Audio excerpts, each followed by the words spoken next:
All right, hi everyone. Welcome to Mindgasms.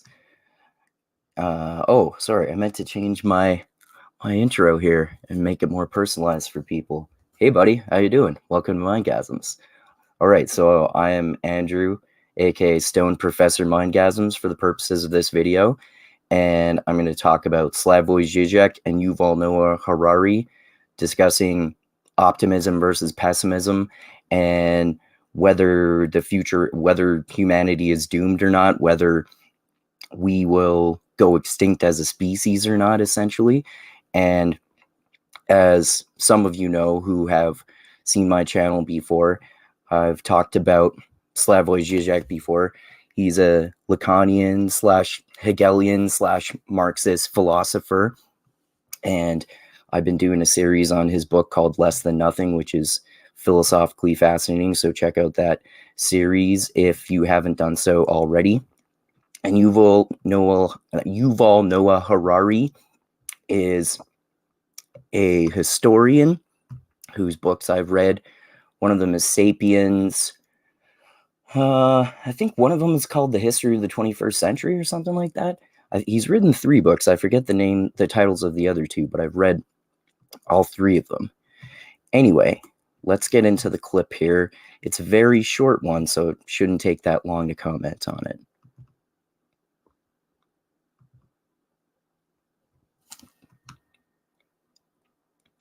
And I will ask you, using my old joke, do you... Oh, shit. I forgot to hook up my headphones here, so you probably can't hear that very well. So I'm gonna hook up my headphones here. Sorry about that for people watching. I'm going to put this clip back to the beginning here and turn my volume down a little bit. All right, sorry about that. Here we go.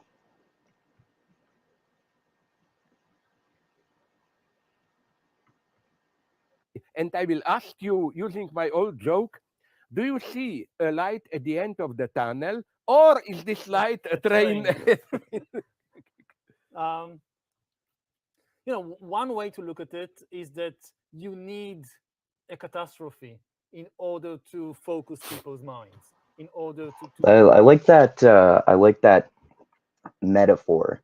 You need, and is there a light at the end of the tunnel, or is it a train? It's not that, there's some hope for the future, but there's false hope for the future, which will end up being your death. So I think that's a good metaphor, especially there, because they're talking about the entire human species in general, and whether whether we can save ourselves or whether we'll go extinct. to change.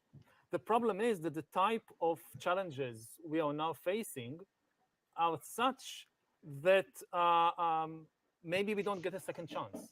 Maybe we have to get it right the first time. I think that a key difference between the 20th century That's a good point too. I mean, like if there's some sort of global apocalyptic event, like a natural disaster or another virus, like the Decepticons, aka the virus that everyone was worried about recently, or some other sort of like biological warfare, some other sort of virus or something like that, or climate change causing too many natural disasters, or any number of other things, unlikely things like alien attacks, perhaps. But if enough of humanity survived, humanity has come almost to the edge of extinction before, and there have been many extinction levels events too that have caused entire species to go extinct, like the dinosaurs, but there have been many others as well. So if there's some sort of global apocalyptic event, I think the question is whether will humans survive or not? Because obviously, if some of us survive, we will get a second chance, and it might be impossible to get back to the place that we were, and maybe not. But we'll never know until it happens. So he just started talking about the difference between the 20th and 21st century. The 21st century is that in the 20th century was a little like a video game that if you make the wrong choices and you die, you just go back to the beginning and you can try something else. And the 21st century, we have a last life. If See, I we think Yuval Noah Harari is very smart, but he kind of makes claims that are hyperbolic, I think, or especially when he's making predictions about the future. I think that they're fascinating and certainly worth considering, but I think he perhaps makes predictions that are too broad that don't have evidence to support them really. But anyway, I think it's just obviously hyperbolic that it was like a video game, although maybe you could argue that we could more easily destroy the species today than we could in the 21st century. But then again, the nuclear weapon was invented in the 21st century, so I'm not so sure that's true. Even though we definitely have more advanced weaponry than we did in the after the nuclear bomb was invented, but nothing. Well, I guess people have improved on the bombs and made them way more powerful, but the entire world still could have been destroyed during any time during the Cold War, right? we get this one wrong, there is no second chance. If you think about the Industrial Revolution, so people tried different. Again, I think that his opinion on this is certainly worth considering, but he doesn't give a reason for why humanity will not get a second chance if we don't survive the 21st century. Like, I think his argument is supposedly that, like I said, he doesn't spell it out for us exactly, but maybe the humanity's capabilities, generally speaking, to destroy ourselves are much greater than they've been before. But again, he's not really even given reasons for that. And I totally respect him as an intellectual, and I love his books. I'm not critical of either him or Slavoj Zizek anywhere near as much as other people. But yeah, I think Yuval Noah Harari's predictions in particular are, like I said, always interesting and worth considering, but often too broad and not warranted by evidence. It was like a big question mark: how to manage an industrial society, how to manage an industrial world, how to deal with the enormous new powers of electricity and trains and radio and all that. And humans tried different things, which failed. They tried imperialism, they tried Soviet communism, they tried Nazism. Now and they're trying Russian yeah, imperialism. and despite these terrible failures, That's a really cool phrase that Slavoj Zizek used there, rational imperialism.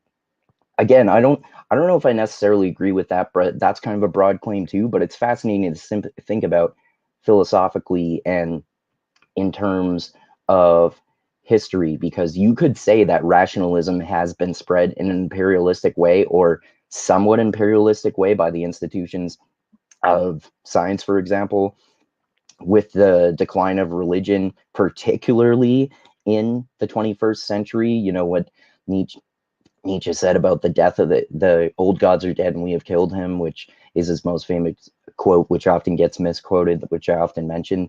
He obviously was right that religion was going to get replaced by something else, and it's gotten replaced by politics.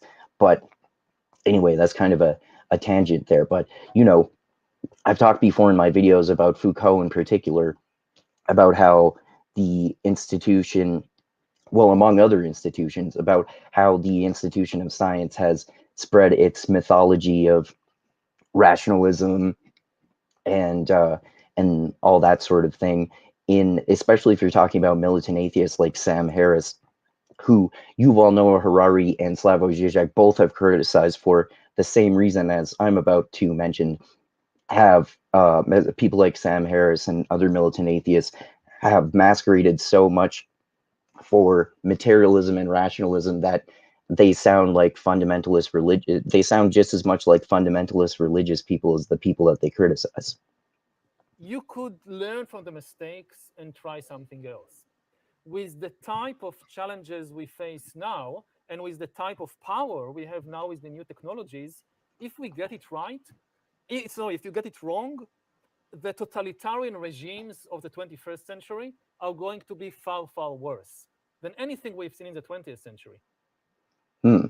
Yeah, like I said, that's really it's really interesting to think about, and it's just simply the case that no one can know what the future will bring until we actually get to the future. So it's just fascinating to think about all the possibilities, whether they're going to be negative or positive.